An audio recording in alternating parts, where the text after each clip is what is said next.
So you're ready for a golf simulator. A well-designed in-home golf simulator can be that oasis in your home, a place for friends and family to get together and transport to the greatest golf courses in the world, a place for training and analysis so that you come out in the spring a better player. Because maybe you're that golf nut that simply can't go the whole winter without swinging a club, and you're actually going to spend your time working on your game.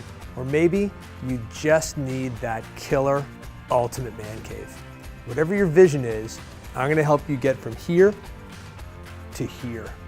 Take a look at some of these photos of recent installations.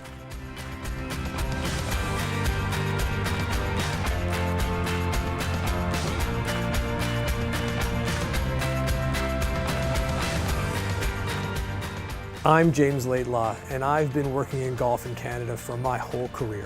Nobody knows more about golf simulators in this country than I do. And one thing I know for sure is that proper planning, professional installation are critical. At the end of this project, you do not want to be disappointed with what you've done. So let's take a look at some of the key elements together right now that you need to know when you're planning your simulator.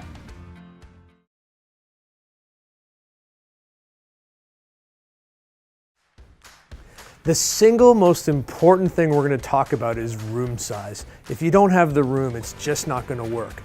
I like to follow the 10, 15, 25 rule. It's simple, easy to remember, and it covers all the bases. What it means is 10 feet high, 15 feet wide, and 25 feet long. Height is obviously of critical importance. 10 feet is a great size for almost every room. 9 feet is acceptable.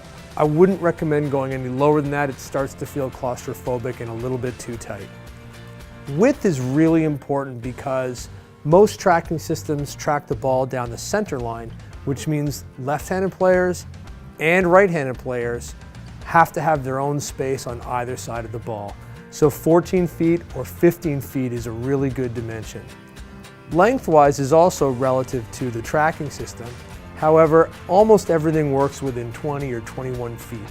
But if you're going to add 4 people and 4 bags, you're going to need a little extra space. I like 25 or even 30.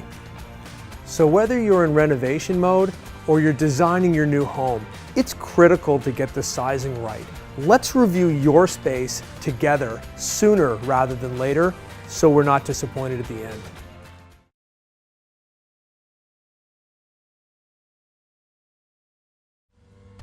You're going to need a powerful PC to manage software that's graphic heavy. There are options out there and more coming every year. Before you make a decision, we should chat about what's current. Whatever you choose, the demands on your computer are going to be significant. So let's make sure we get it right at the beginning. This simulator has a touchscreen. It's not a requirement, but it's a great way to operate your simulator without having to use a mouse or a keyboard. It keeps the clutter down.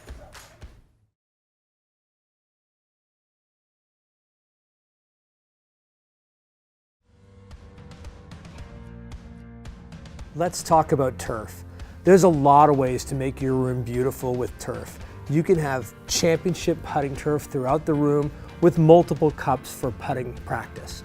Or you can do what we've done here with beautiful championship turf with a nice inset strike mat that takes a live tee. This room also has beautifully contoured grass along the side with multiple levels. It makes it look beautiful and it feels like a real golf course. But one thing is clear, turf needs to be installed by professionals. When you're doing this, let's do it right and get it done by the people that know how to do it.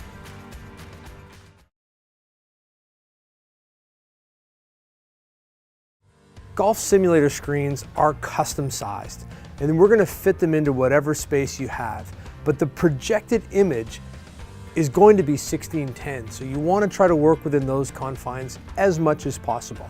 A really good simulator screen has a bright white face to it that reflects light well. Like a theater screen, it needs to look sharp. On the other hand, it also has to be durable enough to take a golf ball traveling at 170 miles per hour without damaging it. This screen is offset from the back wall by about 18 inches. The reason why is every time the golf ball hits the screen, it pushes in. And if that ball comes into contact with the wall behind it, it's going to come back directly at you. Nobody wants that.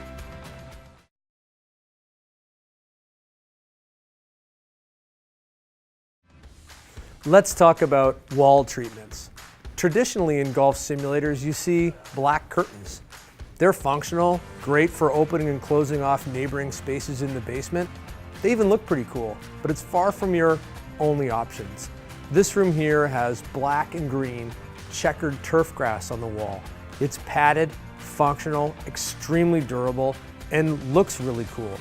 Again, far from your only option.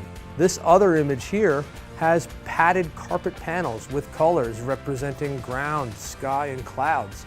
But you could also have a mural of Pebble Beach. You could have your high school football colors. You could even, if you wanted to, put in a giant Toronto Maple Leafs logo. They're probably going to win eventually, right?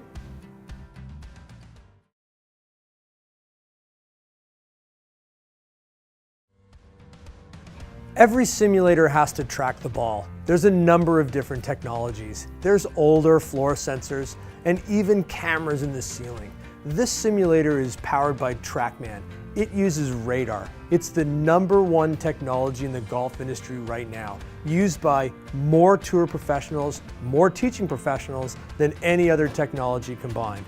It's fully functional a golf simulator, and it works outdoors in the summer on the range, so it's a great product to have. So if you're breaking ground now on your new home, now is the critical time to talk. Click the button below, let's start a conversation. No pressure, no sales talk, just simulator facts.